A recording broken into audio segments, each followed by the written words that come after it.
Good evening, warriors. My name's Kerry Duval. I am the Warrior Queen, and tonight I'm delighted to be joined by Charles Mattocks. Welcome to Warrior TV. Thank you so much for having me. Now, before we start, we're going to do some quick fire questions. Tea or coffee? Depending on the mood, but probably a little bit more tea. I like both. Yeah, me too. Right? Yeah, it does depend on the mood. It's right. Okay. Yeah. Warm outside, iced coffee. Cold outside, tea. There you go. Yeah. Favorite color?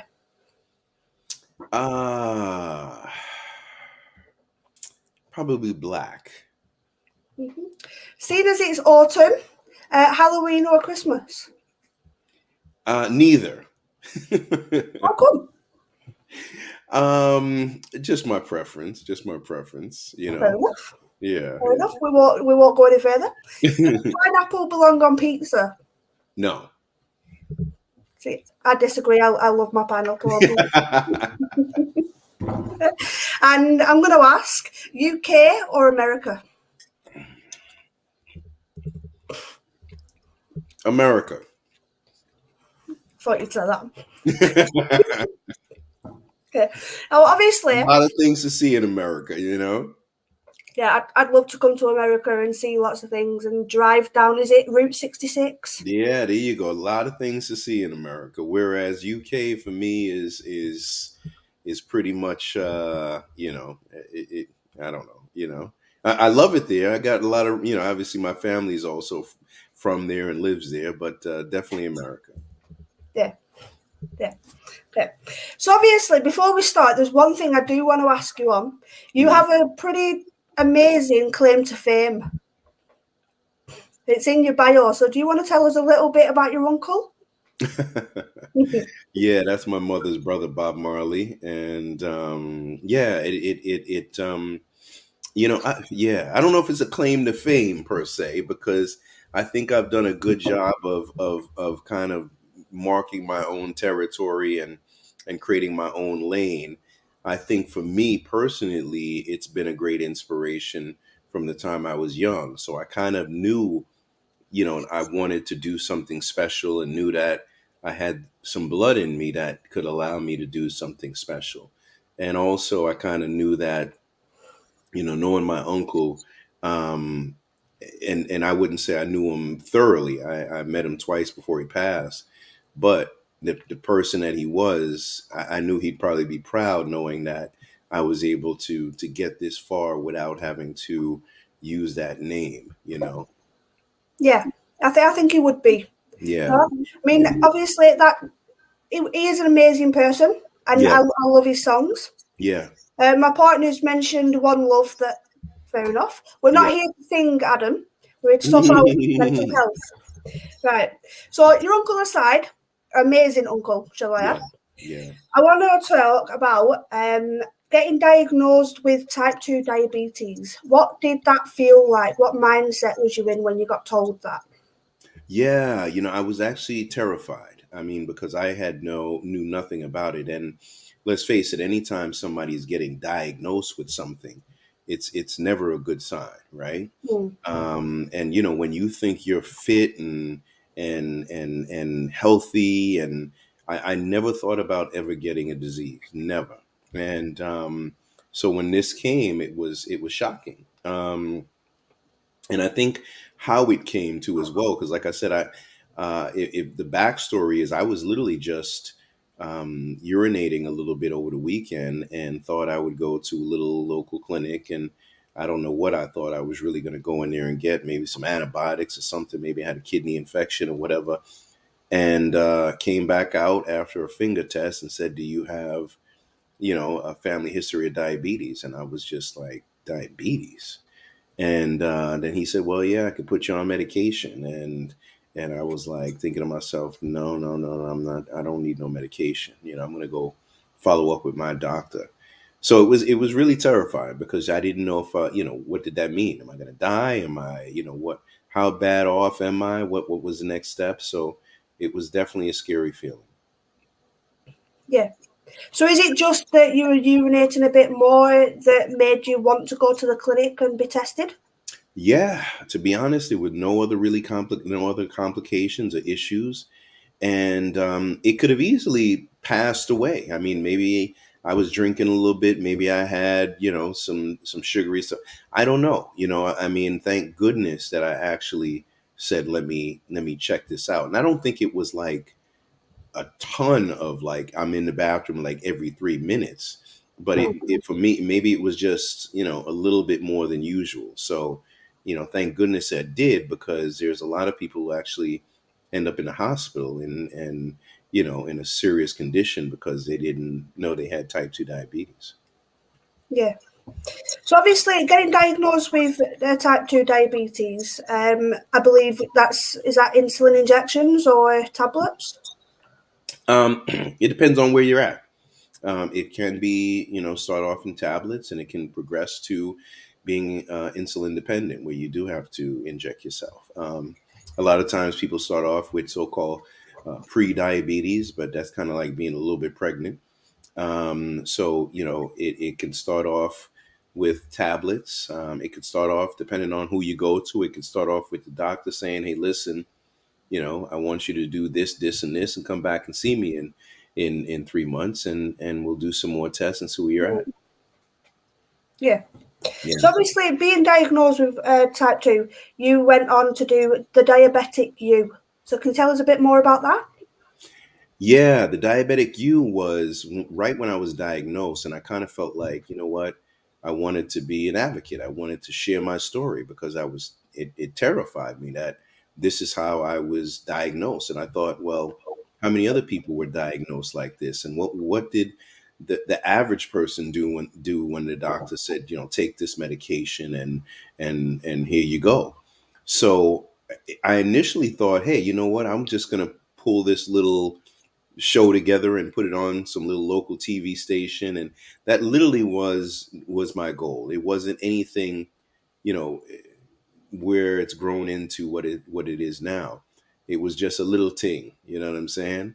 That's my Jamaican in there. It's just a little thing that I wanted to do, and it really just started to blow and explode as I started to, meet doctors and experts and people with diabetes, and then I had an idea to shoot a show, and I approached a big biopharmaceutical company, and they gave me some money to shoot the show, and next thing you know, I'm fully engaged and becoming this big diabetes advocate. Yeah, which I think is brilliant. I mean, my mum's got diabetes Yeah. and she's on insulin injections. She started off with tablets and they Mm, didn't work. yeah. And she got really close to going into a diabetic coma in hospital. And then obviously they moved onto the injections. And I don't fully understand diabetes as much as I probably should, being the daughter of one, but Yeah. I'm not particularly close to my mum. Yeah. But that's a different story. Yeah. Um, but tell us a bit more about how your family reacted to diabetes. I don't have much family, and I think, if I did share it, it wasn't anything, where it was, some major concern. I'm probably like you, I'm probably not so close to, so many people in my family. So it really wasn't anything that they would have been overly concerned about. Yeah, so you don't have like a partner, kids. Yeah, they were young, Yeah. and no, I had a partner back then, but I don't think they were overly concerned either. As long as you're Sad healthy, to you say, can yeah, yeah, yeah. carry on living. You know, they're going to have a few worries, but as long as you're okay, Exactly, yeah, exactly, exactly. yeah. So we're going to move on to the next thing. The Summer of Ben Tyler. I had to write it Mm, down in case I forgot. yeah. So tell us about that. Yeah, that was, when I was in music, because I started off in music, and I wanted to be on Sesame Street. Long story short, and that was my goal. And I ended up I had a great manager. She connected me to an agent, long story short, I started going on all these auditions, didn't know what I was doing. And after some success, but then some failure early on, is when I was younger, this role came up, and I landed the role as Ben Tyler with James Woods and Elizabeth McGovern. And I'll tell you this, I was a big fan of the movie Once Upon a Time in America that starred James Woods and Elizabeth McGovern. She was the ballerina in there, and obviously you know who Elizabeth McGovern is. She stars on Downtown Abbey, Mm. and you know, and I loved her. I thought she was just unbelievable, and of course James Woods' character in this. So literally within 3 4 weeks, here I am now on set, you know, and starring in the movie with these two James Woods and Elizabeth McGovern characters. It was you know, so you can imagine it's like watching The Godfather. Next thing you know, you're working on a movie with Al Pacino. You know. Yeah. So was you a little bit starstruck when you met them? You know what, the word starstruck probably was, it isn't direct. It was more respect. I think that because I was a big fan of the movie and those two characters, and I used to look at her because, like I said, especially in that movie, she was that beautiful ballerina that James Woods fell in love with, and I used to look at her and be like, man, she was so beautiful. So you know, I had a little crush on her. So to be in front of her was like, ooh, okay. So I wouldn't say starstruck because obviously we're all on the same level, but you know, it was definitely admiration. Yeah. My partner Adam has just asked. He Yeah. would like to know what it's like to perform at the Apollo. It's an amazing experience. The whole Apollo itself has such rich heritage, and you know, it's just timeless. You know, you've got some of the biggest names in greats in music history, from James Brown to, you know, LL Cool J, who have appeared at the Apollo. So you know, it's and even, you know, people such as, you know, Martin Luther King, Malcolm X, things like that. So it was an honor for the short time that I was on there. Yeah.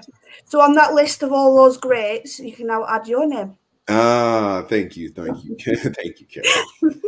Well, you've appeared on it, so obviously you're on that list with them now. Yeah, yeah, yeah, yeah. Yeah. Oh. He's also he's done a little bit of research. You've appeared on TV as the poor chef Oh, promoting healthy eating. Tell us once about that. again, yeah. You know what? That was, I had moved from Los Angeles, and I was a single dad, and I was really just trying to take a break from the business and move to Florida to be closer to my mom, and really didn't have a whole lot going on. And my son came up with this idea of feeding two or more people that were feeding them healthy, and I literally just came up with this name called the Poor Chef, and it literally just took off. And I keep saying literally too much.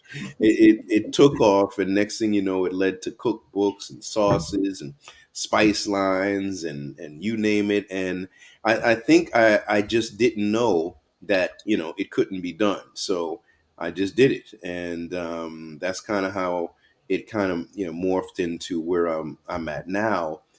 You know, being the fact that I was actually on this so-called healthy living course. You know.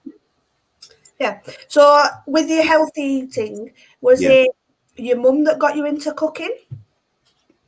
Mm. My grandmother, coming from a Jamaican household, Yeah. you know, and I loved my grandmother, and I would go see her, you know, as much as I could. She lived probably about an hour, 45 minutes away from us. So I'd go see her when I could, and she was such a good cook. And, you know, so I remember going over there, and I would want some fried dumplings, and I forget what else that she used to make me, and so I kind of learned from her how to start doing the cooking thing, you know.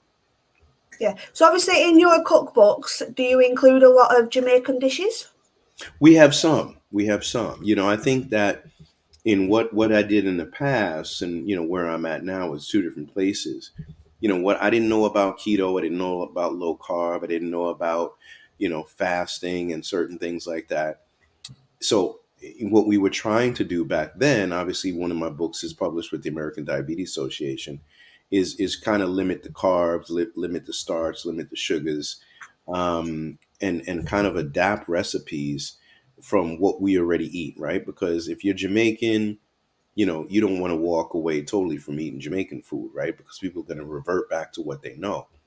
So we kind of adapt it to where you're at. If you're Indian or from South America, you still want to eat a lot of the food. So it might be the same meat, but maybe instead of the rice and beans or rice and something, maybe it's a salad or cauliflower rice or something of that nature that still allows you to have low carb and keto friendly.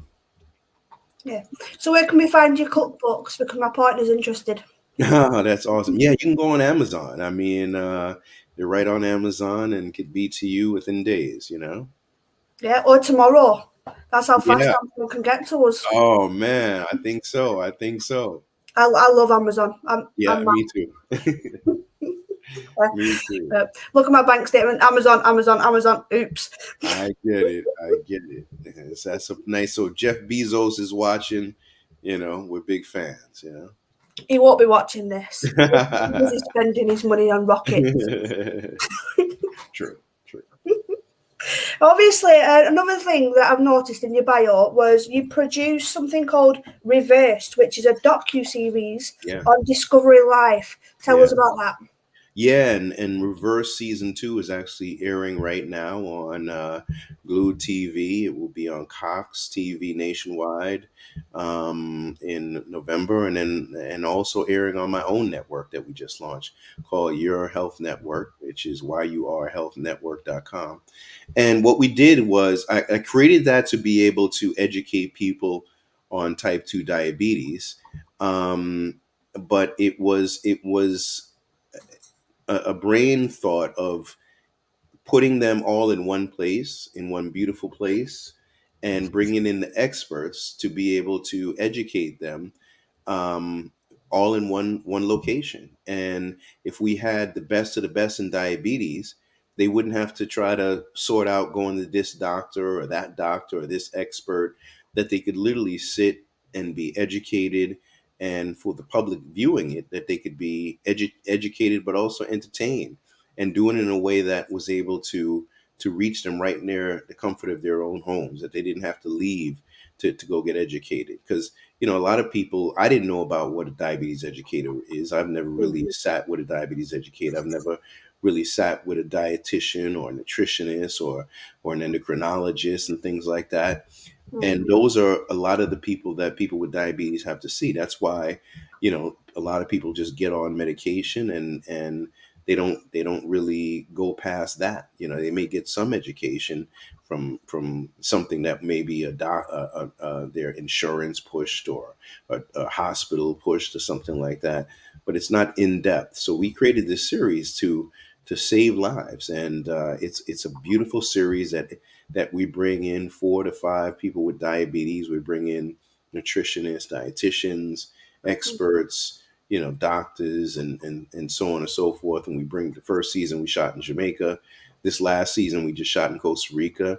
And it's a beautiful storyline. It's engaging, it's fun, it's thrilling at times, it's drama filled at times, because when you have 5 people in the house, 4 people in the house, plus the experts, it can get real. And that's what we're kind of showing, that life is real, and you have to make the best of what we're given. Yeah, brilliant. And you know what? I think that's amazing that you're shining a light on, life is normal, it's real. Yeah. And obviously it can have these complications, but despite the complications, you can still live your best life. Yeah, for sure.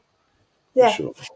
So doing all this healthy eating and cookbooks and being a chef, has it reversed your own diabetes? It has. It really has. I mean, I want to say pretty early on when I was diagnosed, I had to look in that physical and proverbial mirror, And number one was I looked in the mirror and I said, Charles, you got to lose some weight. And I used to hit the gym really heavy, and I would do all, ab work and lifting and stuff like that, but I didn't do any cardio. So I said, you know what, I'm done doing, all this heavy lifting. I'm just going to focus on cardio. And I started doing a ton of walking and some jogging and changed the diet and ate, I want to say, God's diet, which was, lean meat and fish and vegetables and some fruit. And literally within, I want to say 30 days, I probably lost 20 pounds. And it was game changing. I remember going into the closet and trying on some clothes, and I was like, wow, So yeah, so it definitely works. Yeah.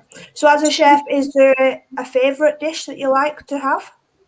Well, I'm Jamaican, so whether chef or not, my favorite is probably something that you probably haven't heard of. But I mean, you live in the UK, so I mean, there's a lot of Jamaicans out there. But it's called ackee and saltfish, which is ackee is a I've not fruit. heard of that one. Yeah, it actually looks like fish. No, it looks like eggs, but it's not eggs. It's a fruit Mm. actually. But and then we make it with like a saltfish, which they in Latin called bacalao, and add some some ginger, some onions, some hot peppers, some Scotch bonnet, and this, that, and the other thing. And oh my goodness, it's unbelievable. And then we make that with some a fried dumpling, a boiled dumpling, a banana. Obviously, not keto or low carb or diabetic friendly at all. But if I was cheating, but so and I don't cheat though. But we also probably my second favorite, which is Thai, is I'm sure you've heard of curry goat. So we make some good curry goat, and yeah, that's probably my favorite two dishes. Yeah, I like curries. My partner made a curry the other night, and apart from the chicken in it were a little bit hard, it Yeah, were a good curry. yeah, nice, Maybe nice. just overcook the chicken a little bit. Well, and if you look at the history of curry, actually, a lot of it actually derived from the UK. Not so much from India. A lot of it actually, the UK was a big proponent of curry. Yeah. I mean, because obviously you think of curry, you think of Indians, and it's Yeah, like, yeah, a lot of Indian restaurants do curries. but Then you wouldn't, but yeah, in the UK, how many times there's a lot of curry on those even when I used to watch football in California, the football game, because it's the team that I like, was held in a British bar. And we would literally watch football there because I was on the West Coast.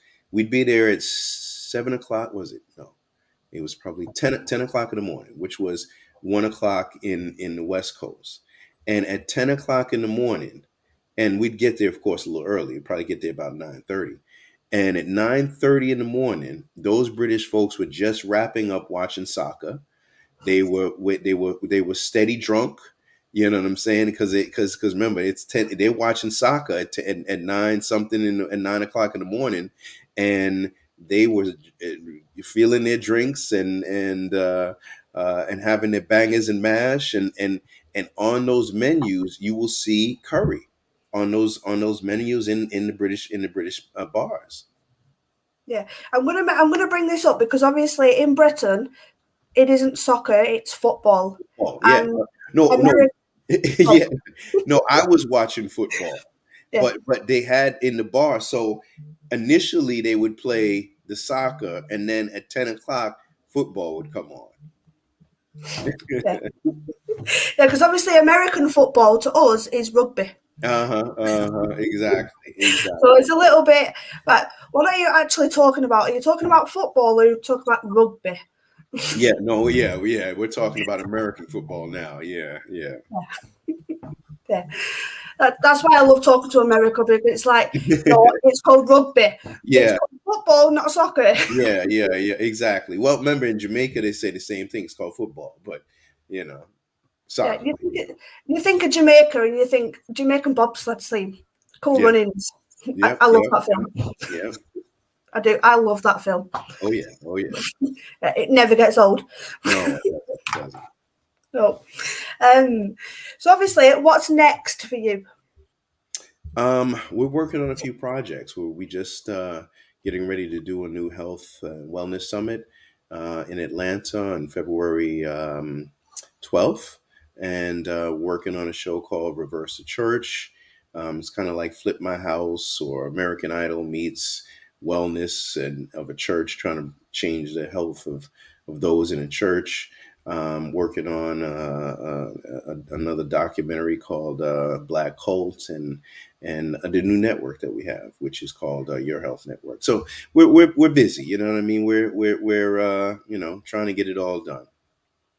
So aside from all the wonderful things you've done in your adult life, what was you like as a child? It was good. It was really good. I had a great mom and a great dad, and grew up in a great mixed area. So I was able to, understand both cultures or a lot of different cultures. Beautiful house and great neighborhood. My mom worked a lot, and dad, did the best he could on every week or every other weekend, and life was good. I had a lot of fun, good friends in the neighborhood. It was really good. It was really good. Yeah. So did you grow up in a mix of America and Jamaica? There were some Jamaicans in Long. I grew up in Long Island. I was born in Brooklyn and grew up in Long Island. And there were some Jamaicans that I was very close to, and in the neighborhood, down the block, and But it was more, to be honest, it was more probably Italian and like Irish. It was only a handful of black people, to be honest with you, but there were a few Jamaicans, and Haitians. Yeah. Yeah. Well, you know what? It's been absolutely amazing chatting to you. Thank you Thank so much for you. coming on. Thank you for. I know I missed the time. I don't know how I missed the time. I It's think I was okay. thinking of different time zones here. Yeah. No, well, there was one question my partner did ask. Hang Yeah. on, my mouse isn't working. About your singing. So that's the final question for you. Can you sing like your uncle?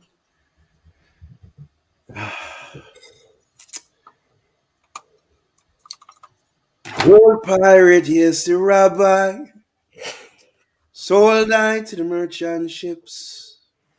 Minutes after they took I from the bottomless pits, but my hand was made strong by the hand of the Almighty. We forward in this generation triumphantly. There you go. Brilliant. I don't know. Your uncle will be proud. Yeah. But yeah, you definitely. But yeah, you said that it was your goal to forge your own path and to put aside your claim to fame, and I think you have done that. You're brilliant. Oh, thank you. Thank you. Blessings. Blessings. Yeah. Well, thank you so much for coming on. For our viewers, please tune in tomorrow morning at 9:30, where Steve and Tessa are back with their show. And I think they've got a special guest tomorrow. I'm not too sure. And the show's called Empower You. So thanks again, Charles, for coming on. Please come. Don't be a stranger. Come back and talk to us again. Yes, will do. Thank you. And good night. See ya. Bye.